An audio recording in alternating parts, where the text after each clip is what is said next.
SEA Junction, and SEA Junction is the venue you are in here, basically a public venue focusing on Southeast Asia, all kind of issues related to Southeast Asia.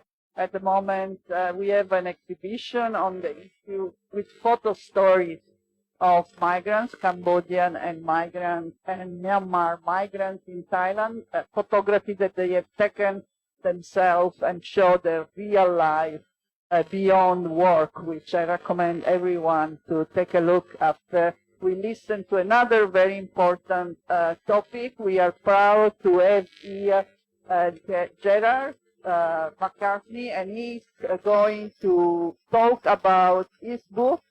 It's quite an interesting title, Outsourcing the Polity.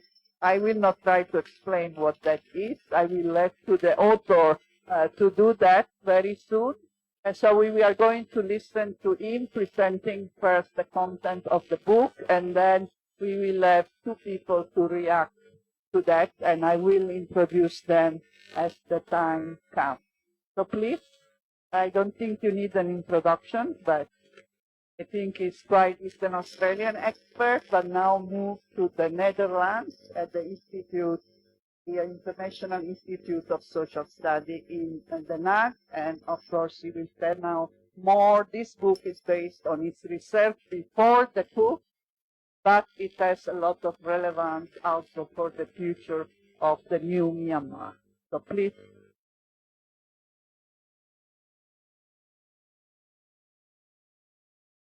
Do I need to do one of these? Put it from the table, that'll pick it up. Okay. Use the mic. Okay. Okay. Get the mic up.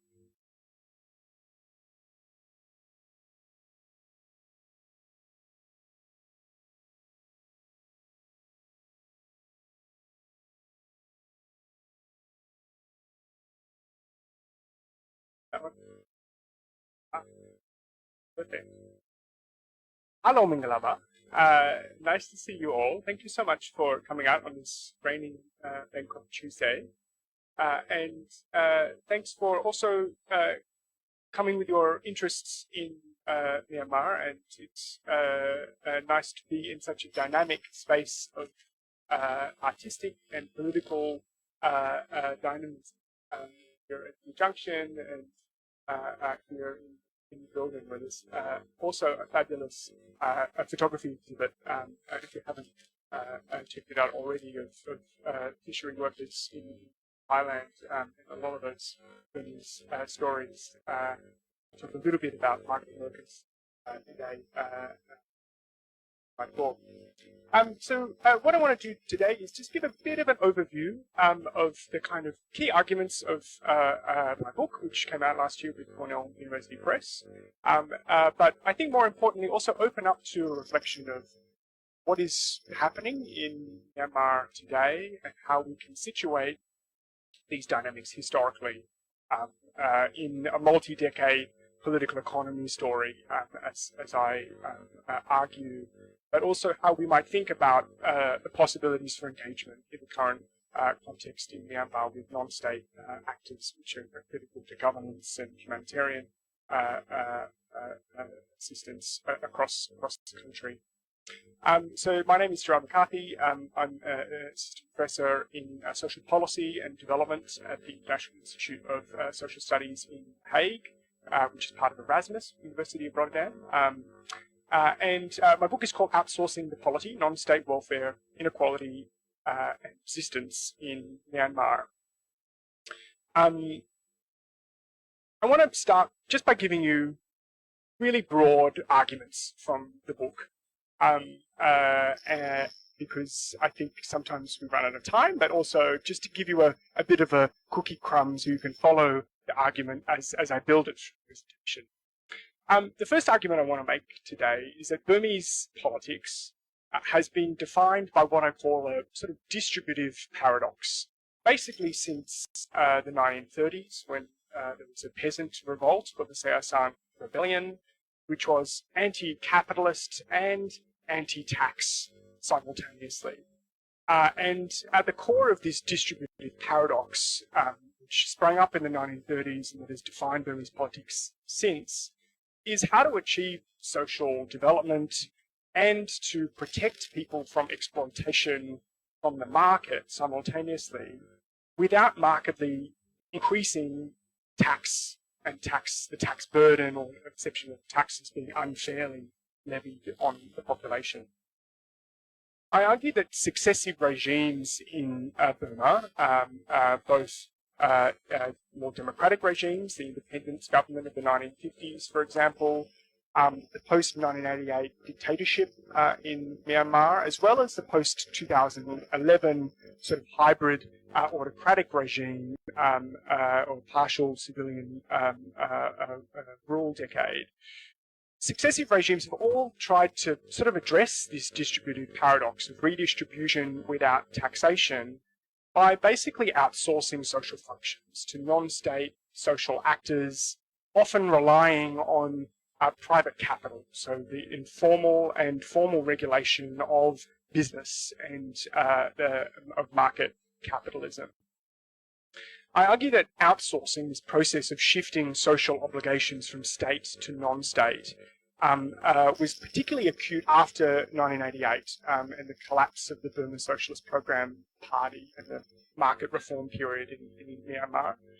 But that it didn't just change the economy and the economic structure of Myanmar, which we saw a transformation in the 1990s, but it also, this process of outsourcing, I argue, generated ideals and networks and organizations and practices of non-state social provisioning and redistribution beyond the state that have endured across regimes since the 1990s and now are, I argue, critical to understanding why resilience has been, why resistance in Myanmar has been so resilient over 3 years after the military coup in Myanmar. The February 2021 coup and the military's return to direct rule has only served to re-entrench the role of non-state social actors across Myanmar. But many of these have used pre-existing practices of reciprocity, aspirations of self-reliance or ideas of self-reliance, and ideals of democracy to reject and reimagine autocratic political and social order. So these kind of dynamics of non-state provisioning and the ideals of people being self-reliant beyond the state are actually critical to understanding resistance today. Non-state welfare actors, including supported a lot by diaspora networks, and I'll talk a little bit about this today, are now critical to understanding social governance and humanitarian provisioning in resistance areas across Myanmar, despite receiving basically zero formal international assistance and support for these kinds of resistance forms of social governance. So let's start kind of big picture. What am I talking about when I talk about social outsourcing? Because often people think about like call centers, for example, when we think about outsourcing. By social outsourcing, I'm talking about the process of shifting social functions around redistribution, around social protection, around the provision of public goods, from state to non-state actors.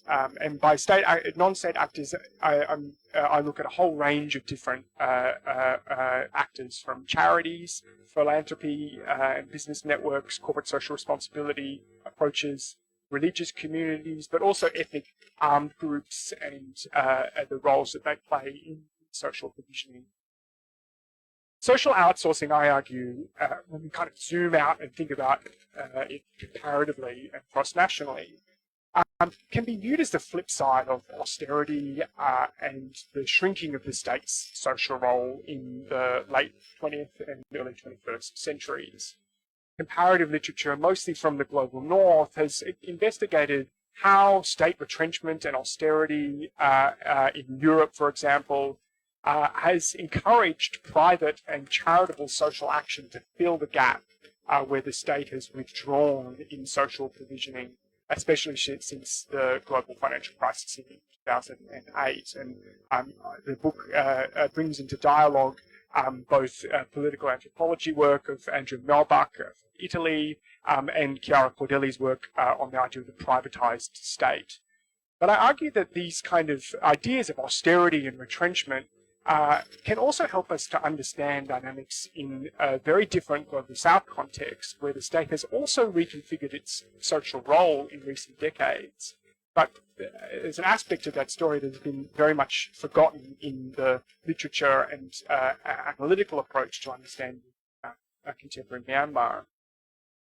So I argue that social outsourcing can have ideological as well as political economy dimensions, and the two of these are kind of critical to the main argument that I make throughout the book. You can't understand ideology without looking at the political economy, but also that the political economy requires an understanding of the ideology that legitimizes that process.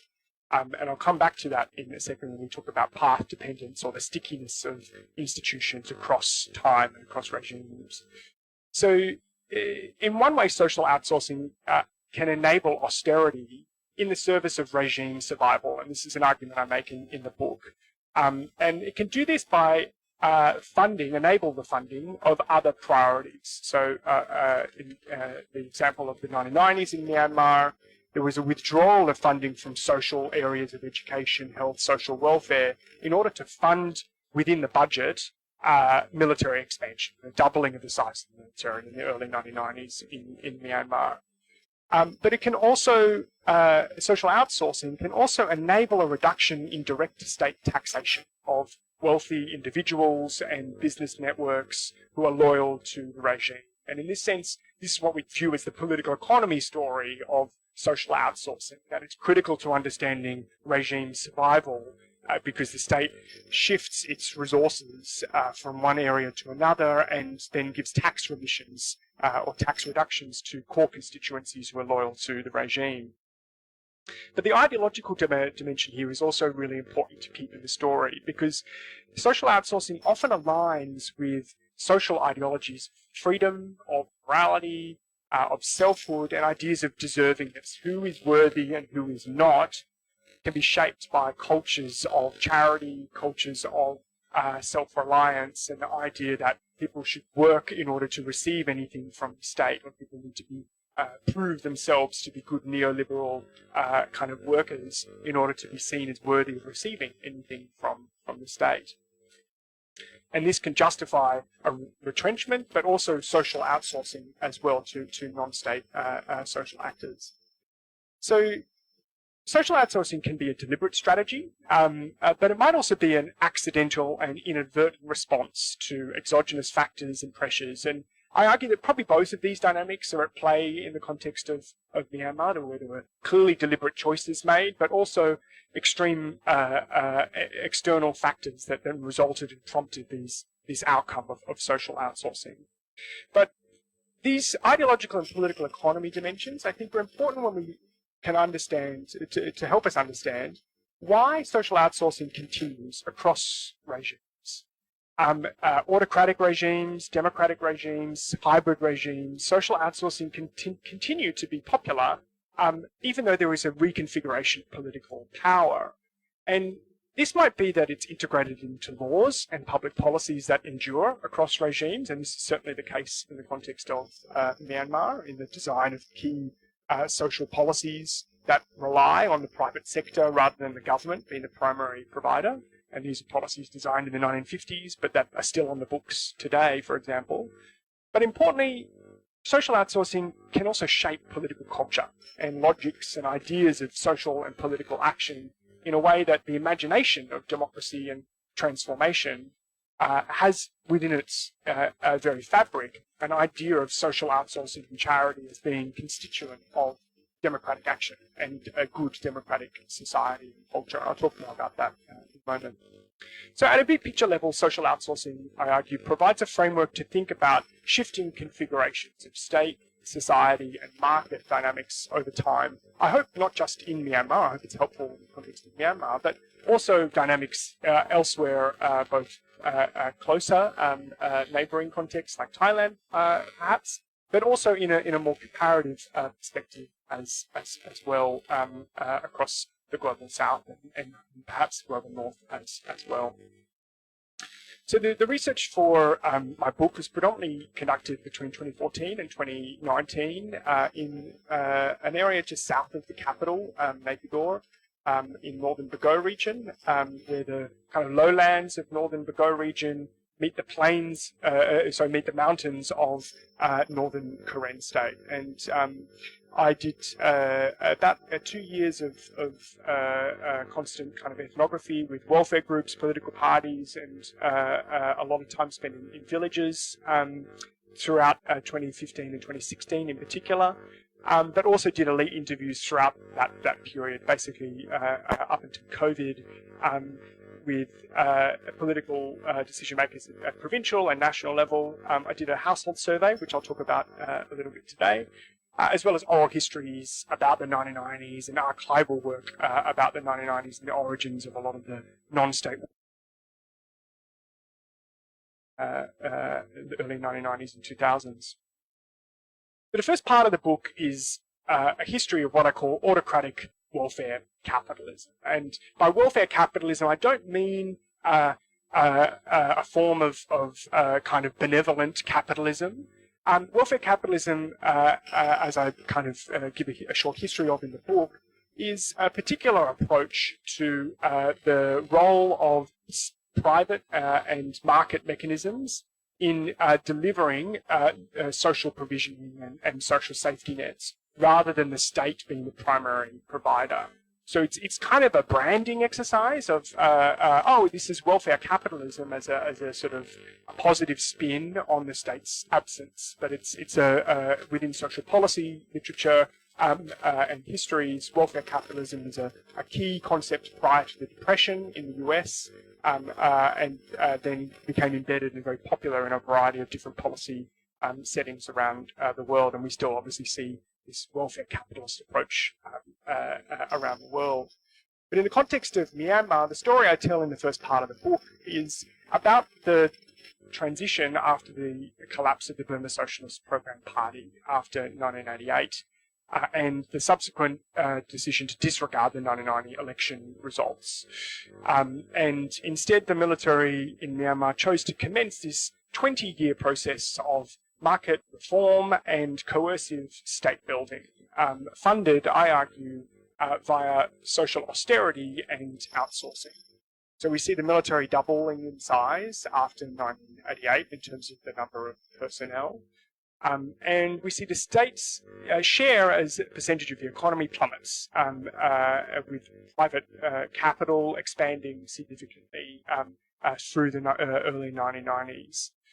And alongside these kind of two major military and economic shifts, we also see a significant decline in budget spent on education, healthcare, and welfare, falling from about 3% of gross domestic product in 1990 down to less than 1% combined by 1998. But a key aspect of this story, which hasn't really been told, is how this played out at a provincial level first. And that many of these dynamics of market reform, we have to understand from their provincial dynamics, because then we can understand these dynamics of social outsourcing. So we see the emergence in the early 1990s of a provincial business class who are under pressure to support the regime by basically receiving only 1-year licenses to run their businesses. And these licenses would be renewed only at the authorization of the military commander in that region.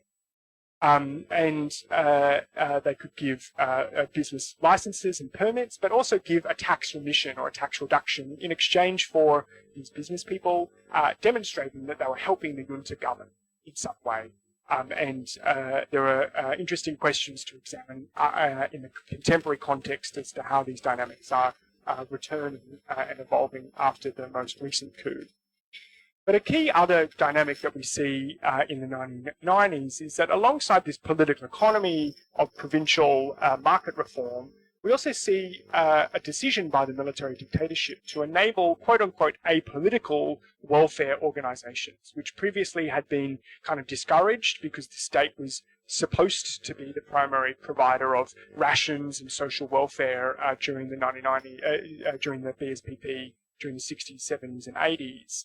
That we see actually an encouragement of and a provision of social space for apolitical community organisations during the early 90s. And actually business people, as I argue, encouraged to finance and support and help to govern many of these very early seed groups of these community organisations responding to social need. So as I said, that the market reform after 1988 was highly decentralised, with regional military commanders granting annual licences to business people who were demonstrating that they were doing something to support the dictatorship's social governance at a provincial level. The accrual of capital, so the emergence of an entire form of capitalism as we might understand in contemporary Myanmar, and the expansion of business empires during the 1990s, relied on this patronage relationship, not just with the most prominent military officials at a national level, but especially at this transactional and social dynamic at a provincial level, including supporting local social governance and welfare provision, what I would call kind of social licensing in the book. And as one of the merchants who kind of was very involved in charity work in provincial areas from the 1990s onwards kind of put it, he said, you needed to be involved in local affairs. If you had a good base or reputation, then the military would be more likely to cooperate with you. Why? Because wealthier people in the community must provide for those who are suffering. So we see two interesting things here. One is, in the first half, that if you had a good reputation with the military, you were more likely to succeed. You were more likely to get your licenses renewed, and you could expand your business empire. So we see a particular description of how capitalism functioned, and these dynamics continue to play a role in how capitalism continues to function in contemporary Myanmar.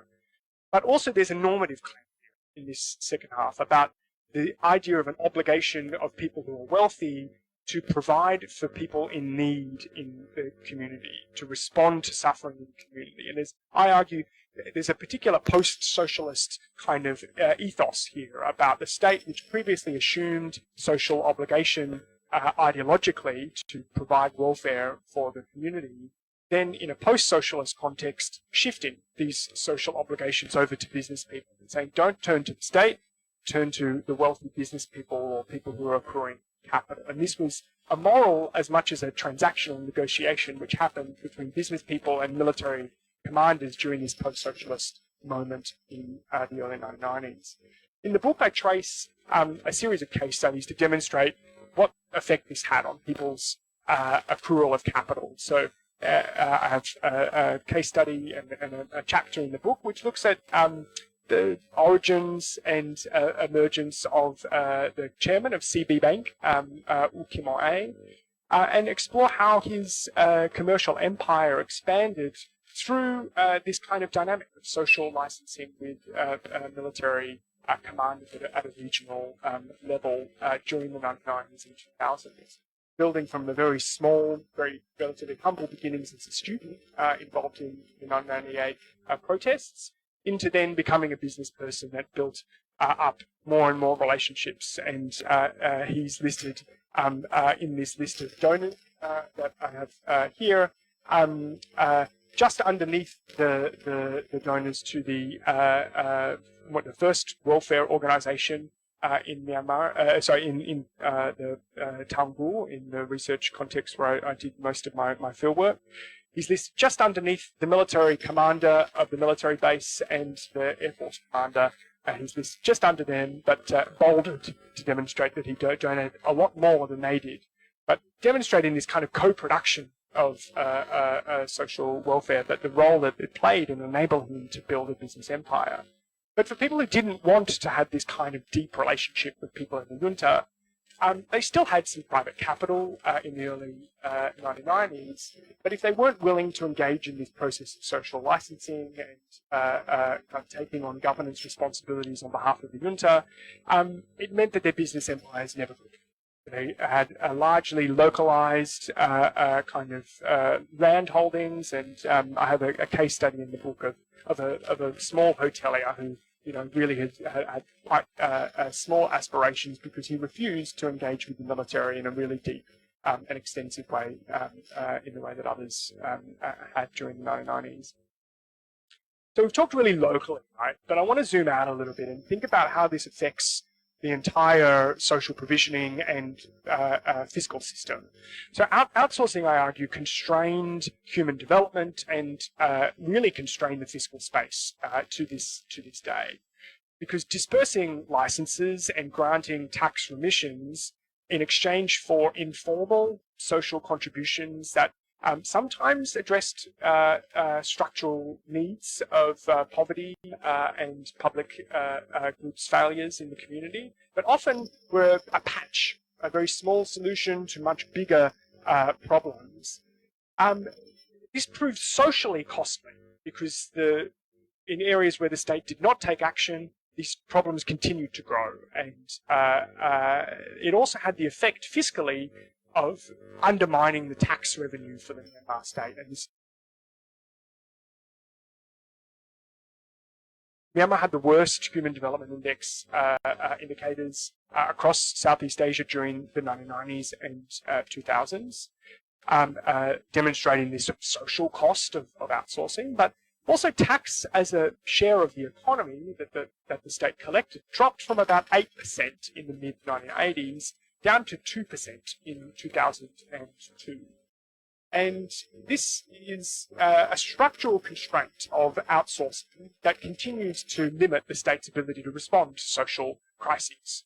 As tax as a percentage of GDP hasn't really risen above 6 or 7%, even during that decade of quasi-civilian rule. So the state's capacity to collect revenue and then address social problems has been undermined by this strategy of social outsourcing.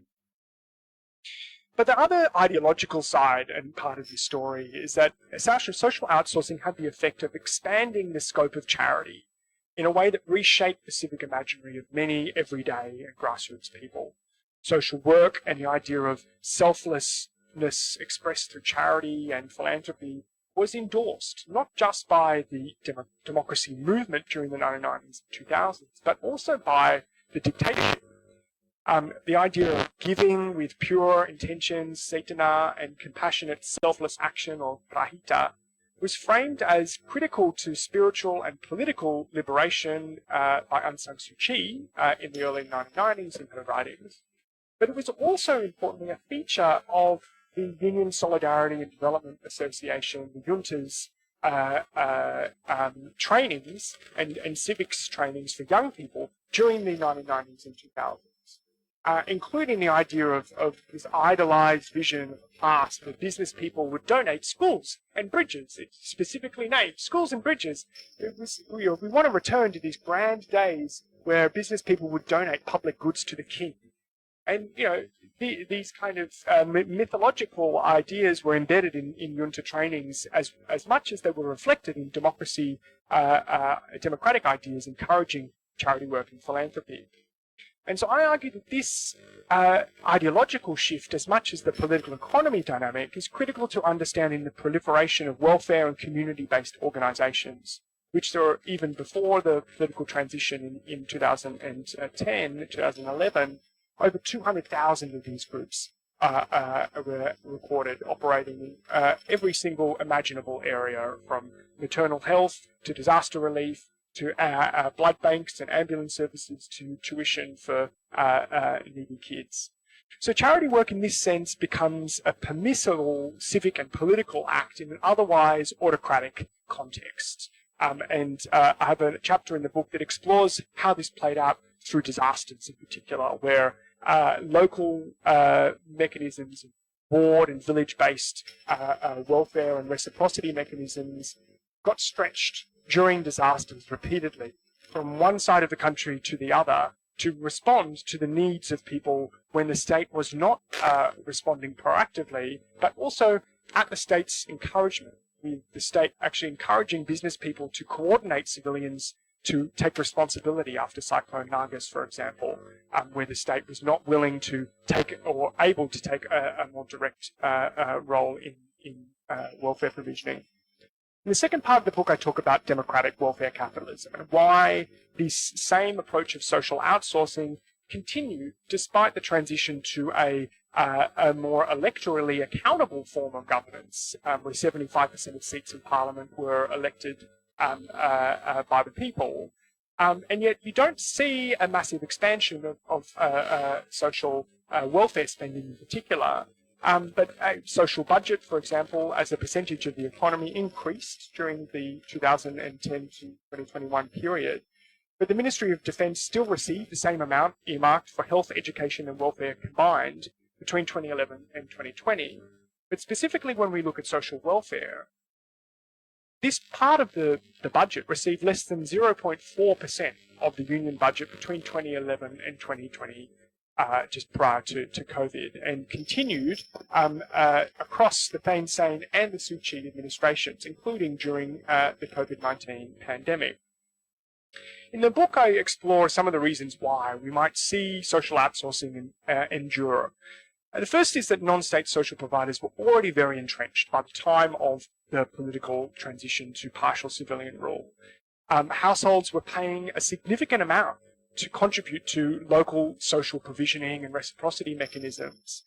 So much, comparatively more so than other contexts like Sierra Leone and Nepal, where similar research had been done, to the research I did in 2016 of a household survey examining household spending on donations to charity groups and social organizations compared to taxation. And we found that comprised about 12% of household expenditure, but about 8% of that was contributions to charities and philanthropies, and only about 4% of that was taxation. When you've created this ecosystem of redistribution that is already collecting about 8% of household expenditures on average, it's a significant outlay that is very hard to shift all of a sudden in terms of social provisioning. But importantly, the reason why this 8%, we might say, of household spending on donations was so strong is because there were highly developed techniques of non-state transparency. For example, the provision of receipts for donations, the tracking of movements of goods or assistance, for example, increasingly via social media during that democratic, quote-unquote, democratic decade, but also reporting on dispersal and the impacts that people's generosity would have. And this had an effect that people were much more confident when they gave donations. With about 85% of respondents saying they were confident that when it gave a donation, it reached where it was needed most, compared to less than 45% of people who were confident that when they paid a tax, that it was helping to actually pay for some kind of service delivery of some kind or public goods. Another dynamic here is that elites adapted philanthropy to defend and expand their welfare provisioning and expand their wealth defense. So tycoons shifted after 2010 their philanthropy to civilianize their social and political dominance and expand their commercial empires. And I have a chapter in the book which explores the various ways that this dynamic moved from business people satisfying military commanders to generating a broader sense of a public reputation for generosity in very strategic ways that would be clearly geared towards having a return on investment for their own businesses. The third is that social outsourcing was at the core of democratic ideology. We saw in the 1990s the NLD grassroots mobilizing around the idea of charity and philanthropy being the moral basis for freedom and democracy. And then after 2011 to 2021, we see governance by a coalition of economic and political elites who were cohered around an ideal of what we might think of as a market-oriented moral Buddhist polity or kind of Buddhist neoliberalism, with an emphasis on charity and philanthropy as necessary to deepen democracy. So there's an assumption underpinning there of state absence in social provisioning. And this endured into the pandemic, where Suu Kyi and the NLD encouraged community-run quarantine centres rather than state-run centres, and requested public donations and contributions to the purchase to fund the purchase of vaccines rather than the state funding it through taxation or the state funding it through loans or other forms of budget mechanisms. And the last mechanism dynamic that helped to explain its endurance, I argue, is that state aid rewarded self-reliant citizens or subjects, proving that you were a good moral citizen by doing self-reliance work and charity work within your community, especially as a collective, actually made you more likely to receive government support during that 10-year period of quasi-civilian rule. And when I confronted NLD MPs and activists with this paradox that self-reliance meant that you might get something from the state, they said, this, of course, this makes sense. Because democracy requires people to take responsibility for themselves. And so we want to reward and encourage people who organize and do their own road repairs, for example, because this shows that they are willing to share the burden of development. And this is perfectly consistent in their mind with the idea of democracy, because those who are worthy and moral to receive rights and opportunities are those who contribute to the polity in some kind of way. But it also, on the flip side, justifies the exclusion of people who are poor or live in conflict-affected or minority communities, for example, the Rohingya, or people for public goods provisioning. I want to wrap up just with a kind of reflection on how these dynamics have played out post-coup. We've seen the implosion, of course, of the political and economic order following the military's quote-unquote temporary coup of February 2021, but also a challenge to this consensus of a low-taxing, minimally redistributive state, with the rejection of the 2008 constitution, the mobilization of trade unions and class-based interests in new sectors of the economy, as well as demands from protesters and armed resistance actors to reimagine, for example, the tax system and the adequate taxation of oil, gas, gems, and jade to help to fund a future and more developmental state. But at the same time, many of these same organizations are providing social governance and sustaining resistance in much of Myanmar. The state has collapsed in most rural areas of the country and some urban areas, and has been replaced by a web of social actors ideologically aligned with democratic resistance. Non-state actors built on these practices of a chin-chin, a guanyi, go-to-go-ta, and ideas of mutuality and reciprocity are playing crucial roles in justice provision, education, health, and social governance, expanding the roles that they played prior to the coup. An important dimension here is that there's a critical role for the millions of Burmese diaspora in financing social provisioning and resistance, using many of the same techniques of accountability and transparency that have been deployed by welfare groups for decades to fund humanitarian assistance, to pay teachers in resistance schools, but also to fund the broader armed resistance against the dictatorship. So to zoom out, I think Myanmar gives us an interesting and revealing case of how social outsourcing can endure across time in a way that both shifts the state's social role to the non-state sector, but also paradoxically can lay the seeds of a sustained resistance against state power, which may never have been the intention of the dictatorship in the 1990s and 2000s, but which may be this long arc of history, that this decision to shift the social footprint of the state during the 1990s may be the eventual downfall of the dictatorship and military power by shifting so much power to the people. There's an ongoing and central role of non-state actors as a result in Myanmar in social provisioning, and they're receiving almost no international support, and that may be for the better or it may be for the worse. But we do have two discussants here who have a lot of expertise of their own to share on exactly this question of the history of Myanmar and what we can understand about the current post-coup moment in its regional context as well. So I might hand over to Leah, who can applause to our author, and I invite a very comprehensive presentation of the issue of welfare. Indeed, I have worked a lot in philanthropy, so it's always an interesting issue whether it's complementary to the state or a substitution of the state.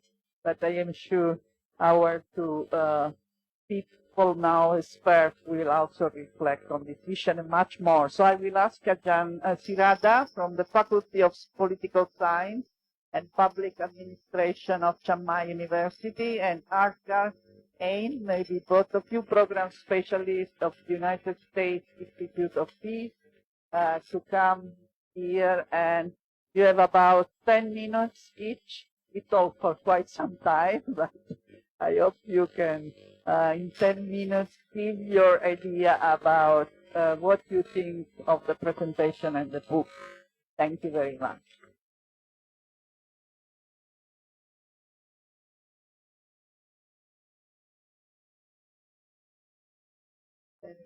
Good evening, everybody. My name is Sirada, or you can call me Ning. I'm from Chiang Mai University. I'm just flying, just flying from Chiang Mai to Bangkok just this afternoon. And thank you so much, Gerard, for inviting me. Like, yeah, we just met last month, and then it's very honored. I'm very honored to be here with you, and thank you everyone here as well. So for me, I'm really very impressed by his presentation, or even his book and or his articles that he already published. So I more look at the situation after the coup, and then following what we can look forward about the situation inside Myanmar. So as you can see from the presentation, right? So for me, it's very well elaborated, both in terms of historical background, path dependence, trajectory, and political economy, and even state-society relations. It's very important, very comprehensive, that you can understand this politics of Myanmar. Me, also show me about the perspective, both top-down perspective and also bottom-up. You collect data from the ground as well, so it's very comprehensive. Right now, I'm now following about the situation after coup in Myanmar as well, right? So I can see current situation that they show how resilient people inside Myanmar, they struggle a lot, but they're resilient as well. They're very strong on the ground, right? In majority area of Myanmar, social services have been being run by CSO, CBOs, non-profit organizations, community-based organizations, right? So we can see the role, even the role of religious institutions, churches, temples, and everything, right? So also the role of diaspora network are really important as well in terms of fundraising. Also, Dr. Gerard already mentioned that, right? They are very active, and you can see how resilient they are. But there are so many issues that they are active right now, right on the ground. But I will focus on two issues.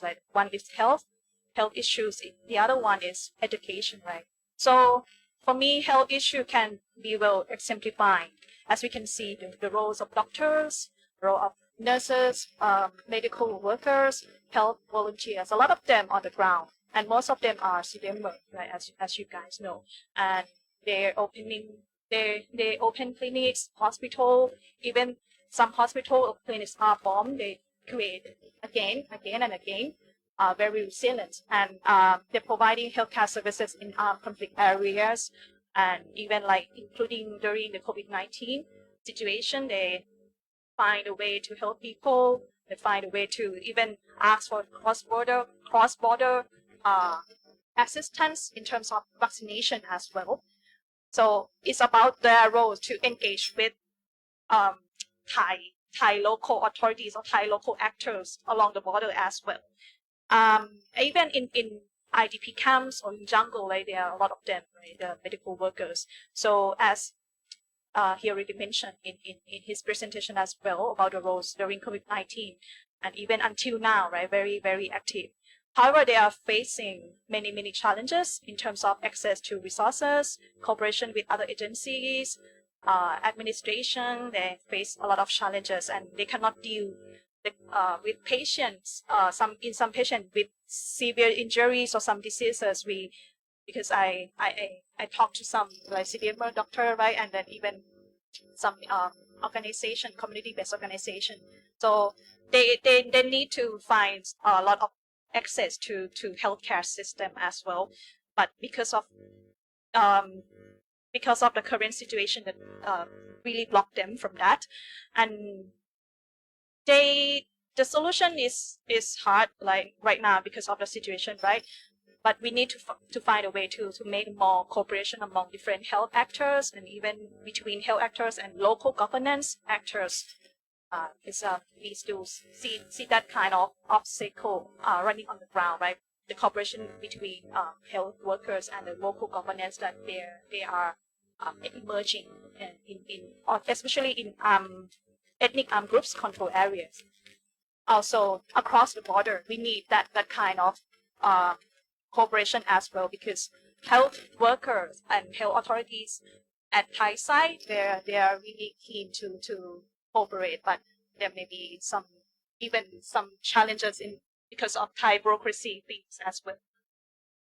The other issue is about education. So it's another issue that many actors you can see how many actors that provide service to people, right? Because there are abundant of alternative schools and learning opportunities after the coup, both online and on-site. Majority they are online, right?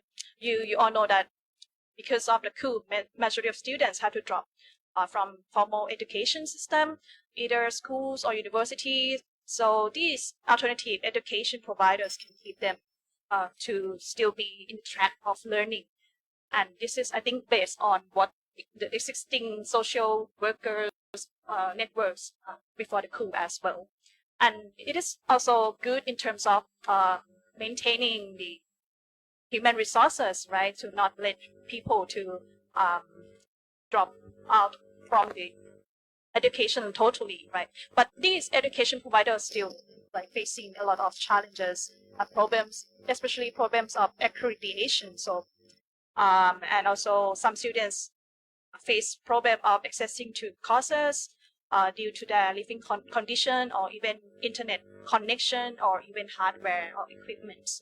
So these two main examples demonstrate how strong and resilient people are on the ground after the coup, and welfare actors at community level are very keen in providing social services in their communities. So leading this kind of situation lead to communal resilience after the coup, and they are highly resilient, help locals get through humanitarian crisis. Even there's a lot of difficulties. So, but these public services need authorities in long term. For me, as political scientist, I'm looking like how we can institutionalize or formalize in the long term, and benefiting the bottom up. For me, like bottom up federalism or even any kind of bottom up social political governance. So as they are now in political resistance against the junta, right? So the creation of federalism in practice is really important as well, because there are a lot of challenges in terms of creating federalism because of not there's still no common ground in terms of practice, but still everyone in resistance they look forward to the new Burma, right? The new Burma. So Gerard's analysis also help us think more about the establishment of bottom-up federalism for me. So for me, even it's very ideal, but we need to support this in terms of to tackle the very root problem of Myanmar politics. And there are so many challenges and dilemmas and debates that we have to realize. So on one side, the role of welfare actors who provide public services might be great foundation of bottom-up federalism. They are, right? The functional public services are now can help increase political leverage of themselves in resisting against the junta, and even the local governance can have them, right, as to increase their leverage as well to resist against the junta. But there's many challenges and debates going on around, right? So how we have to think regarding a lot of questions, like how all these non-state public service providers could be institutionalized as part of the local governance, it's very hard, right? I just throw out the question, throw the questions. And also there is a question whether they should be formalized or they shouldn't, right? It's not, I will not be the one who judge this. And the social actors may not want state or authority intervention. They might be, right? And also another thing is the local governance also raise more questions on their administrative capacity and their political legitimacy. Who is a legitimate political representative in each local governance or governance? This would lead to another discussion that might be another topic, right? But it related to what you have discussed about the role of social welfares and everything on the ground. So the creation of local governance for the foundation of bottom-up federalism, they need capacity building, like full political legitimacy from the locals. And they need support from these non-state social actors. Also, this and the other thing, another big thing is the financial resources to administrate these areas. They need taxation, they need budget. So this would lead to the issue of accountability and transparency of taxation as well. If they need to create the local governance. Also, I still have time. I also your study also encouraged me to rethink about the new Burma, because normally I think only about the federalism, the new form of governance, but you let me think about more about the welfare system, that how the new Burma create the welfare system, how much state budget should allocate to welfare services, how much the role of state, and even like if very ideal for me, it's very ideal, right? But if we can really create federalism inside Myanmar, so how the federal government and the local government, this is another would lead to another question as well.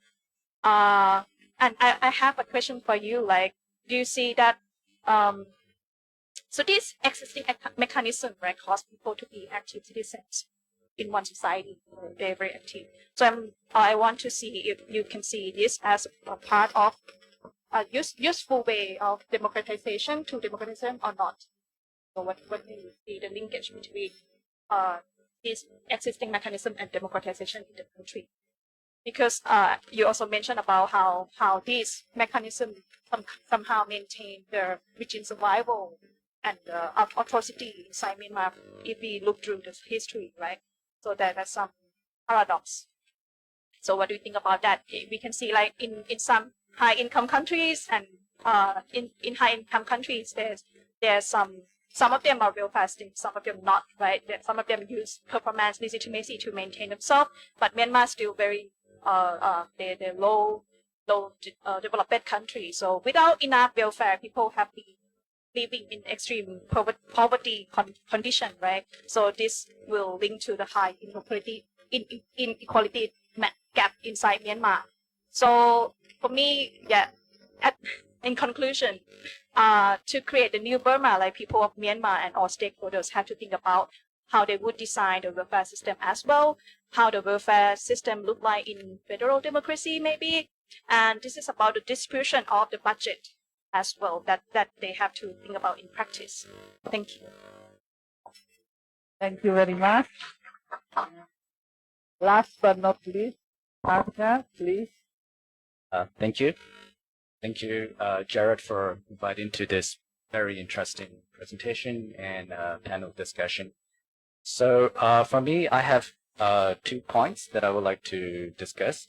One is on a little bit more abstract in terms of like the nature of the state in Myanmar and the history of the state of Myanmar.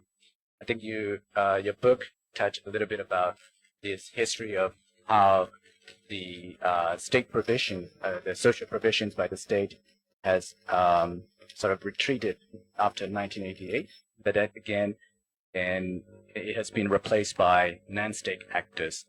But if you look like even before 1988, despite this high government, like higher government expenditures on social welfare or social like provisions, I think many people will realize that in terms of the reach of the state, it may not reach out. It may not reach to, let's say, far-flung areas in, let's say, Kachin, Karen, or Karenni, or Rakhine. So there is always this limits of these state provisions, even before 1988.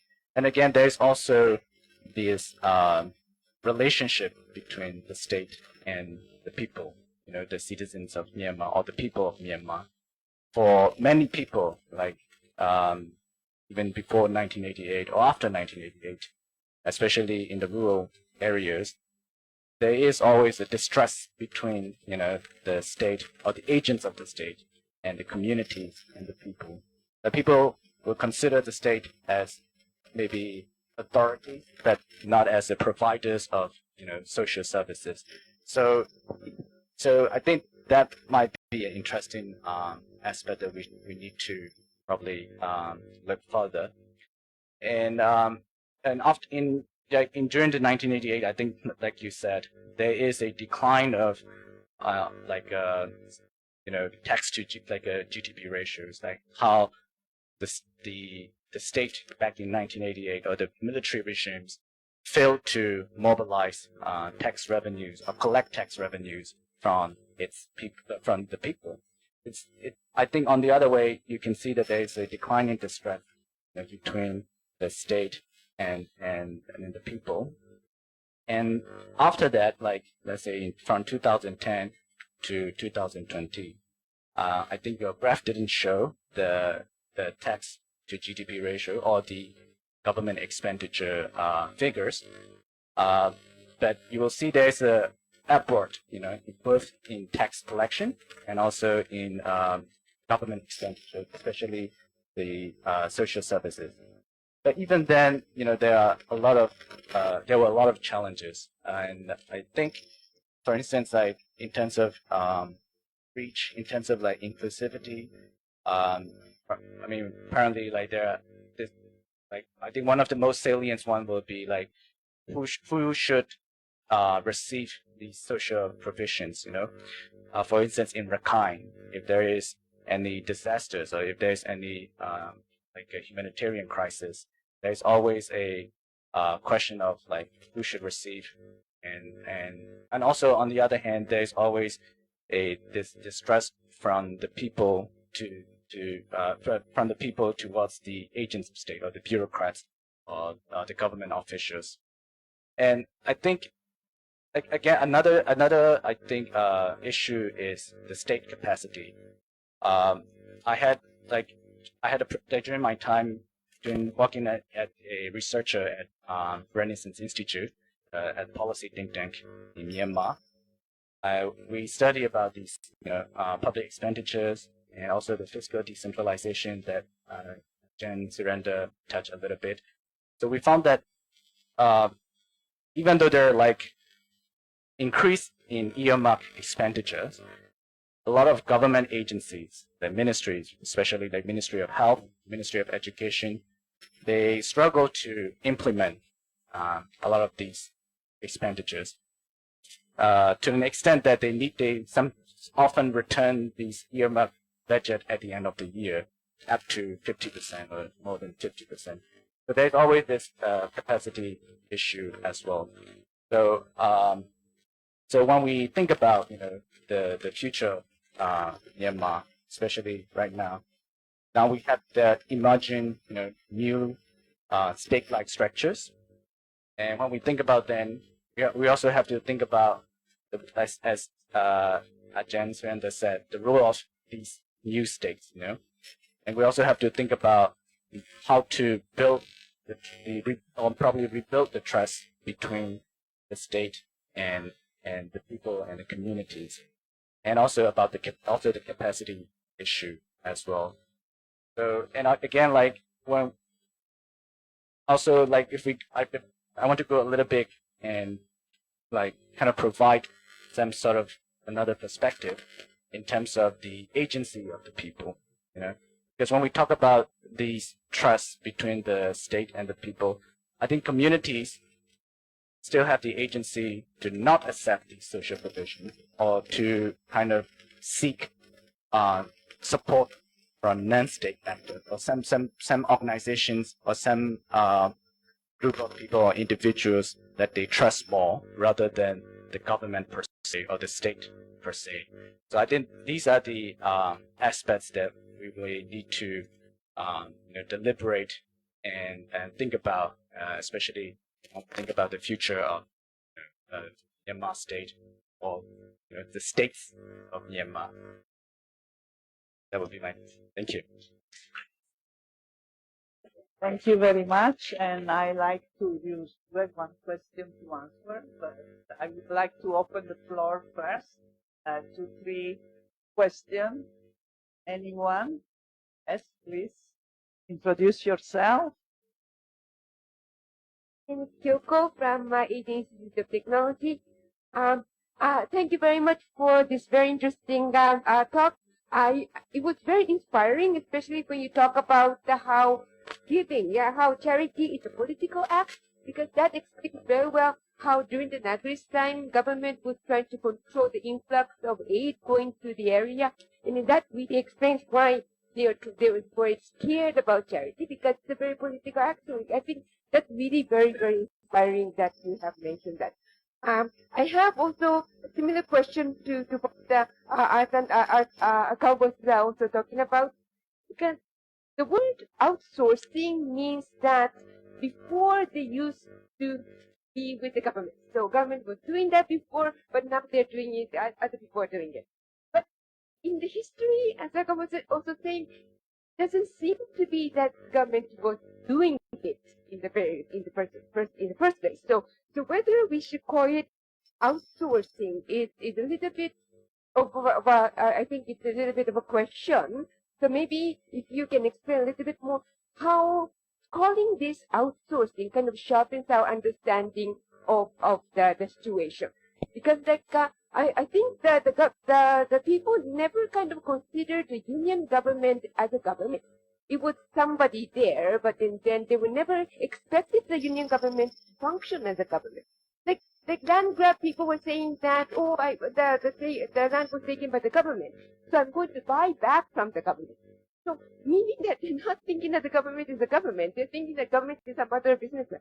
So I think that as Akam was also saying, the relationship between the people and the union is government is a little bit different from other places, and that's the reason why I think the discussion of federalism comes very naturally, because it's not they want more power in the local area rather than that. One more question is about this informal contribution. How much is that is to for religious purpose? Because I think the religious donation is a lot. So I don't know when we talk about informal contribution, how much is for the religion and how much is actually for a certain purpose for social health or irrigation also. Thank you. Thank you very much. Yes, please. 1 and 2. One moment. First there. For you. Okay, introduce yourself and ask the question. Hi, I'm Bavo. I'm a PhD candidate at McGill and also a visiting researcher at Chulalongkorn University. First of all, thank you for the book. It's inspired a lot of interesting questions and a lot of interesting discussion. So hopefully we can talk more about it later. But I did have a couple of questions related to, and I think it echoes similar questions that were just asked about to what extent this is a reflection of really state welfare, and to what extent it's a form of maybe extended clientelism or patronage that is happening in this particular case. Which leads me to kind of a second sort of follow-up question, and I apologize if you covered this in the presentation or mentioned it in the presentation, but it also leads me to wonder what the nature of this welfare is. You mentioned non-state welfare.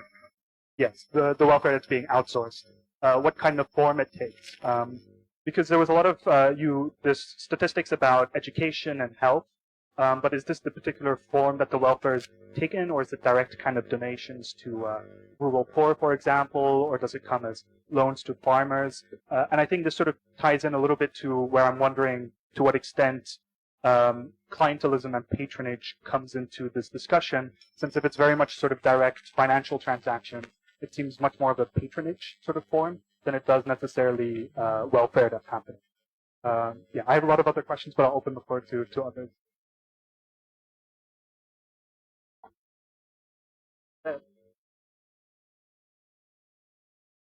Hi, my name is T. I'm a pastor. Actually, I used to be a pastor in the States, and I've been working with the Myanmar refugees who have moved to the States with the Presbyterian Church, PCUSA, in the U.S. and the Methodist Church earlier.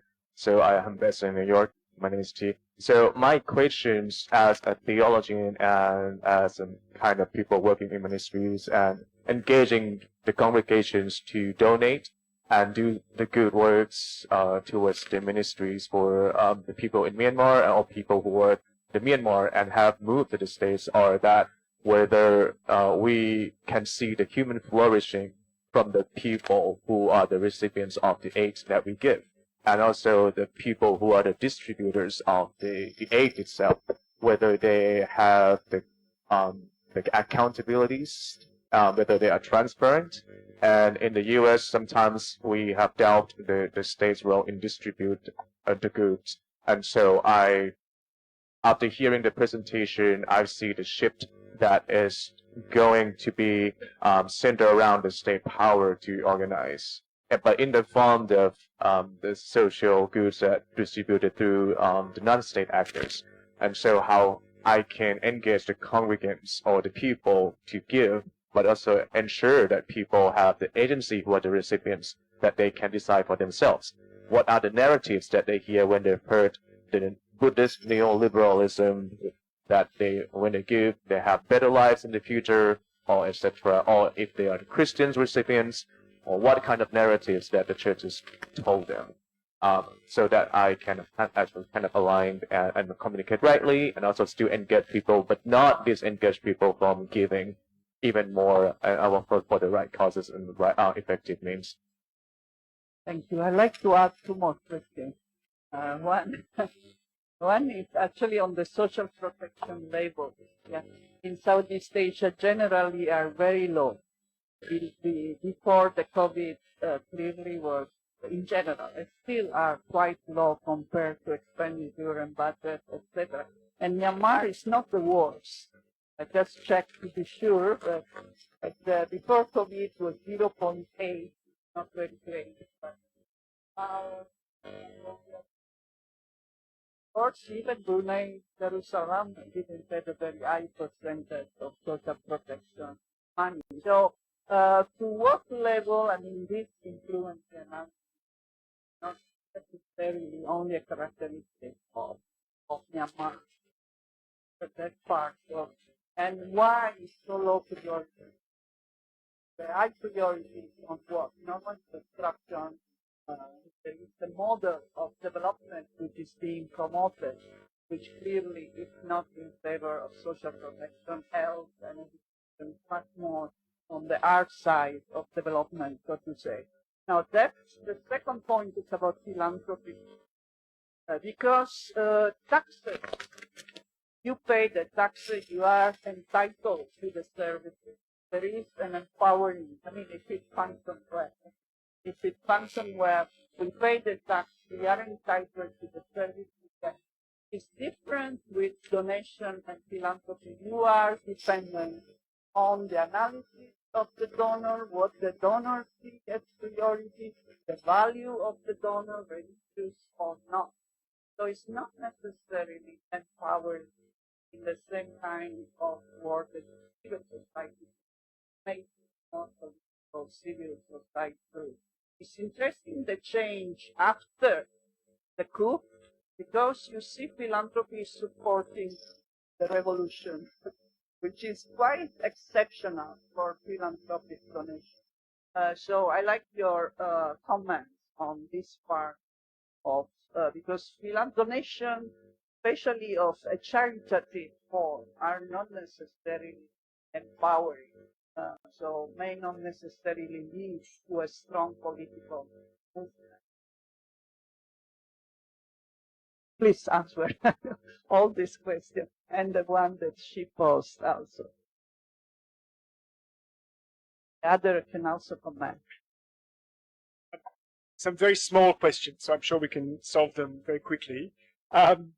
So I think a lot of these questions connect, and I think this first question about the ideological versus the functional retrenchment is, I think, it gets at a bigger core question here, which is the argument I make in the book is about people's imagination about what the state and what kind of social model of development and inclusion is imaginable.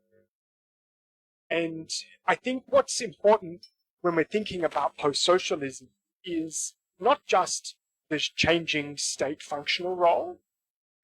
That's an important part of the story of the growth of private capital, which is a huge structural transformation in the role of the state, attempting to control industry, for example, which is very well documented, that capital transformation. But then, and that model of capitalism. But then also the social functional dimensions, which we know were very spotty, as Aka has pointed out, right? There was the socialist state is very limited to the lowlands, to the Burma heartlands, where it did function. But even where it was the heartlands, it was a very limited and austere form of socialism.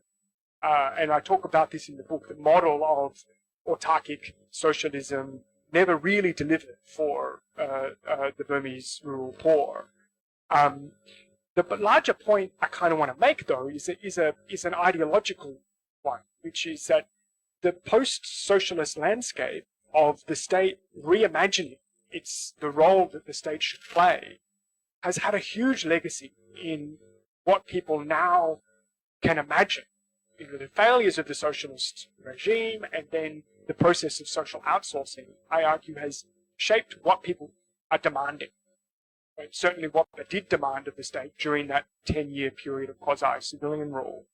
And so when we think about like what actually changed after 1998 or was socialism really socialism, I think is a good question, but I think we also need to remember that we're talking about functional but also ideological components of post-socialism, and that when we're thinking about how to imagine the future, we can get bogged down in the details about the failures of socialism. But the larger point that I'm trying to open up is that there needs to be a reimagining in Myanmar, but larger conversation across humanity of what kind of inequality are we willing to accept, and what should we be demanding of governments and of the state in the 21st century, which is not just a story about Myanmar, but is one which is really stark, I think, in the context of Myanmar. And I'll come back to this in relation to Rosalia's point. The question about how we define donations, I think, is a really interesting one, and I think it also comes back to a larger question of what we might kind of think of as authority and how authority is constructed through the everyday practices of reciprocity and the role that religious communities, it's interesting, we have a pastor here actually, that in the absence of the state, religious communities are incredibly important, not just in terms of the processes of everyday merit making, which are obviously, when you look at how much people give to monks, for example, you'll say, oh, it's stupid that poor people are giving monks money when they don't have any other money. But when you actually look at these relationships over time, that the relationships that people have with religious communities and with monks in particular, they're critical in responding to crises, coordinating fundraisers when someone who's donated to them or have a relationship with, when they have a motorbike crash or a medical emergency, the monk is the first port of call, or the pastor in Christian communities. And so then there is this other question of reciprocity with religious institutions. And so when we're talking about how we define donations, we included religious donations. We had a big debate about this. And religious donations weren't a majority of people's donations. But when you look at, for example, who do people go to when they have a land dispute with the government, when their land is being stolen? The first port of call for most everyday people is going straight to the religious authority, because that religious authority will then bring in the people that they have in the network in positions of power. And so if you think about it as a really brutal insurance policy perspective, and you see this where like having a relationship with a variety of different authorities is in people's interests, because in a time of crisis, you can hopefully go to that authority and seek their assistance. And so one of the reasons why we included religious donations in that is for exactly that reason. It's because when people said, who do you turn to when you have a crisis, you turn to your religious community, both because they will give you material support, but also because that authority can help you navigate government or help you navigate land grabs, and therefore I would argue it's important for understanding social authority as much as it is people's idea of merit and, the kind of more auspicious dimensions of Buddhism in particular. The question about state welfare and kind of outsourcing as a form of extended kind of clientelism, I think it's a really interesting kind of question, and it's a question I've actually explored mostly in kind of ceasefire and EAO kind of contexts, where non-state provision by armed groups, for example, and the kind of apparatus of provisioning is very much grounded in the idea that these are our this is our constituency, and therefore during that democratic kind of quasi-democratic decade, when the Naypyidaw central state was trying to expand into these ceasefire areas where armed groups were providing a variety of different welfare, education and healthcare and other kinds of social provisioning, this was viewed, or road construction, for example, infrastructure, this was viewed as a huge threat. And it wasn't just because of a threat of, military incursion, though that was true, that, if the military or the Naypyidaw state built a road into ceasefire areas, then this would allow the military to come later. That was a concern. But one of the starkest examples that I had in my mind working in Northern Karen State was when, working in a village, and I spent a lot of time in Northern Karen State, and, I just thinking, how can I give, what does the community need? How can I be helpful to you? I said, there's this bridge that we want to get built in this ceasefire area in Northern Karen State. This is 2015, so this is around the time of the nationwide ceasefire agreement. And I was sitting with the Karen National Union administrator and a local pastor who was also the kind of linked to the KNU administrative apparatus in that area. And I said, you could help us get funding for the bridge. And I said, maybe like the Australian Embassy on Australia. And I thought, maybe the Australian Embassy could fund it. And I thought the first question that they would ask is, why hasn't the Myanmar government funded this bridge? And so I thought, I suspected I knew what the answer would be, but I asked them anyway. I said, have you asked anyone in the Myanmar government to fund the bridge? I said, no. If Naypyidaw comes and builds the bridge, then if we go back to war, then we'll have to destroy it. But if the Australian Embassy builds it, and we are the ones who brought it, then we can probably keep it. And this is a really interesting observation, not just about fear about infrastructure, though there were a lot of debates about Papun, where there was huge military-driven road construction during the NLD period in particular, which was a source of tension. But the political authority that comes with delivering public goods is huge. And I think this is, as we look forward to the future, the question as to who brings development and how it's mediated through structures of political authority is going to be at the heart of a lot of these questions about the future of federalism and the political settlement that might emerge in the coming years. We'll have to respect a lot of the political authority and projects, but with that comes some kind of degree of domination as well, and claim about these are our constituents, and they can't be the constituents of, they can't receive funding from Naypyidaw because that will come at the expense of our political legitimacy. And so, you know, that I think is maybe something, it's kind of, I give you a bit of a taste of that. I think about how some of the political authority questions play into non-state provisioning, perhaps, which I think is an interesting question for the future. Yes, I think, yeah, these are really interesting questions about donations and accountability and transparency, and I think that's something that I look at a lot in the book, and the idea of donations not just transforming the community that they give, but the idea that when you give, you're also transforming yourself is a key idea of the democracy movement. And I think is something that we see today, that a lot of the diaspora who feel otherwise quite powerless in a situation where they've had to flee to Thailand or other places and take on work that is often exploitative, that giving in this way to support, you know, whether it's through a religious organization or through it's directly to People's Defense Forces, for example, that this is also allowing them to be part of the political project of the revolution.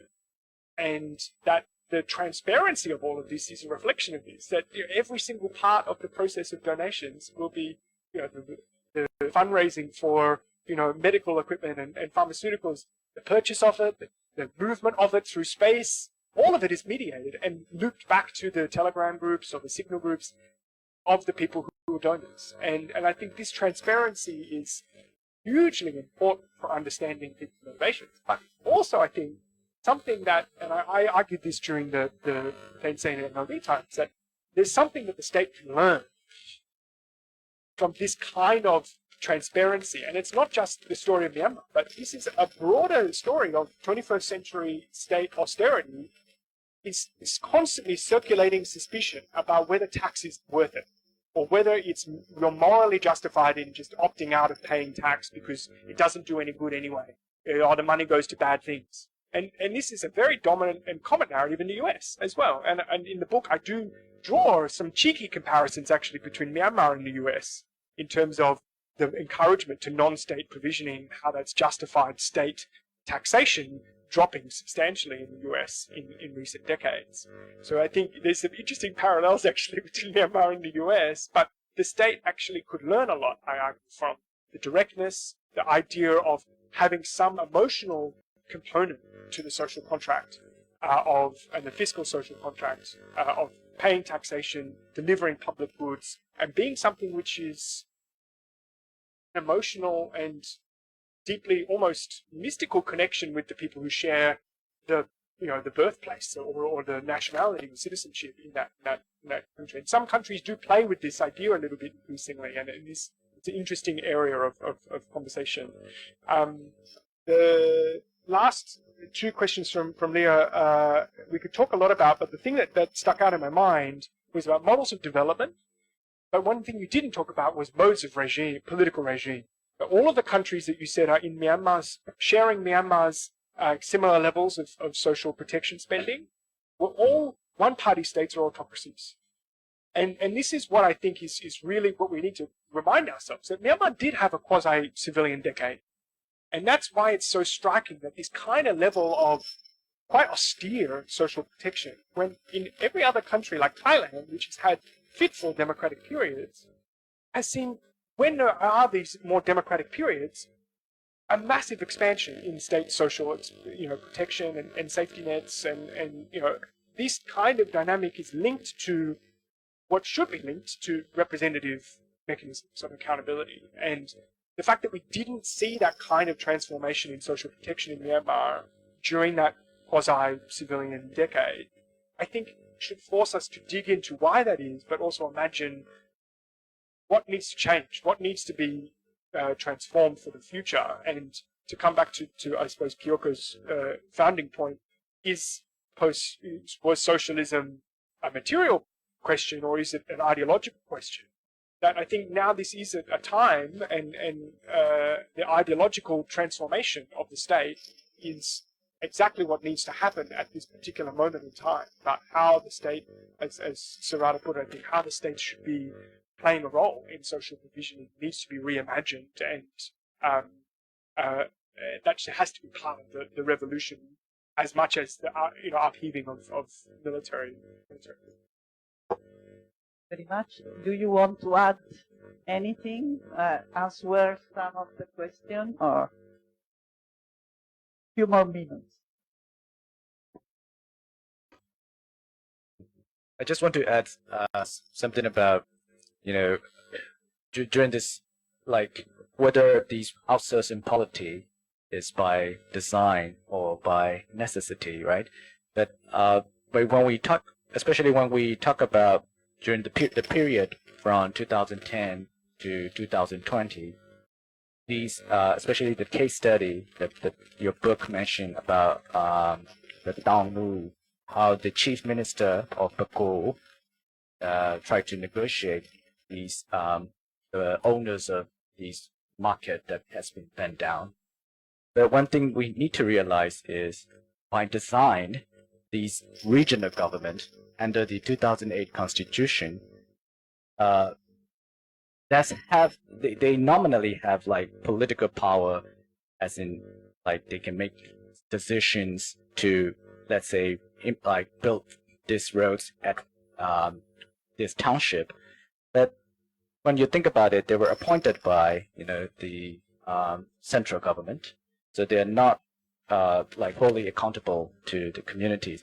So going back to this theory that why elected governments or elected regimes, but like elected regimes tend to increase social provisions, or because by design, like they need to get elected. These regional governments were these chief ministers were appointed by the central government, but they are not like actually accountable to these communities on the ground. And on the other hand, even though they normally have some political decisions, they simply did not have much fiscal resources in hand to make these kind of decisions, because all of these the expenditure decisions are being decided by Naypyidaw. So in somehow they need to get some sort of cooptation with these businessmen or cronies in their regions, in their cities. Because I think we also need to think about these constitutional design or the institutional design, and how it can make like these kind of impact or these results. So like when we think about the future, when we think about the future of this state design of Myanmar. Thank you. Thank you very much. And well, let's hope this country don't go the direction of Europe, where actually elected governments are destroying the social protection and welfare system these days. But this is on the side. But I think it's worth thinking about, because even if they are elected on a plan of eliminating many of the benefits, and people still vote for them. So this is the interesting part. But this is European, there are European elections, so we are thinking a lot about this kind of issues. So thank you for being here. I want just to announce a few more programs on the 28th. The update, Myanmar update, what is happening in Myanmar. We have done this program since the very beginning of the coup, so please do listen. This is online. We have another interesting topic, Dirty Votes, movie screening about the Indonesian election, which have been also full of surprises, if not of fraud. So please do come and watch the movie. And then if you have artist friends, please announce this. I will do it also for Facebook, a competition for cartoonists and comics designing on ASEAN and the two principles of non-interference and consensus. So they can give their reflection about what they think about ASEAN Way, the so-called ASEAN Way, through cartoons. So please help us promote in your network about this very important, I think will be quite interesting to see what come out, and of course go and see the exhibition on the migrant, and on your way out after the coffee and tea, please give a donation to SEA Junction so we can continue to do all these activities. Thank you very much for coming, and until the next event. An applause for everyone.